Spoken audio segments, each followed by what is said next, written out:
Hello বন্ধুরা, আসসালামু আলাইকুম। আশা করি সকলে ভালো আছেন। তো দেখছেন আজকে আমার কলা বাগানে স্প্রে করব। তো যে সকল ভাইরা পুরাতন কলা বাগানে স্প্রে করেন, এই যে দেখেন এখানে আমি নিছি ক্যারাটি, এই যে ক্যারাটি আর টিল, আর সাথে নইন দিছি।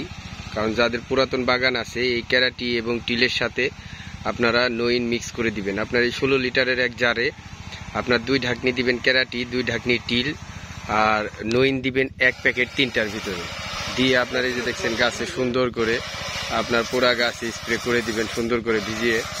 আর আপনারাও এরকম একটা মেশিন কিনে নেবেন, দেখছেন কত সুন্দরভাবে আপনার গাছে ভিজানো যায়। তো এই মেশিনটা কলা বাগান করলে অবশ্যই দরকার, কারণ ছোট মেশিন দিয়ে আপনার গাছের উপরে স্প্রে করতে সমস্যা হয়। তো এই কারণে আপনারা চাইলে যেগুলো অনলাইন থেকে কিনে নিতে পারেন। তো খুব ভালো এটা দিয়ে কাজ হয়। দেখেন কত উপরে যায়, এটা আপনি যত উপরে দিতে চাইবেন তত উপরে আপনার যাবে। তো অবশ্যই যারা কলা বাগান করেন এই ক্যারাটি আর টিল সবসময় আপনার বাগানে স্প্রে করবেন, তাহলেই দেখবেন আপনার বাগান সবসময় ভালো থাকবে আর গাছগুলো অনেক সুন্দর হবে। আর পুরান যাদের বাগান আছে এই ক্যারাটি আর এই টিলের সাথে নইন মিক্স করে দিবেন।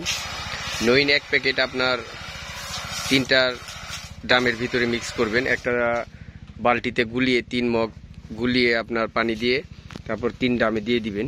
তো এইভাবে আপনি আপনার বাগানে যদি স্প্রে করেন তাহলে দেখবেন আপনার বাগান সব সময় ভালো থাকবে আর গাছগুলাও সুস্থ সবল হয়ে বেড়ে উঠবে।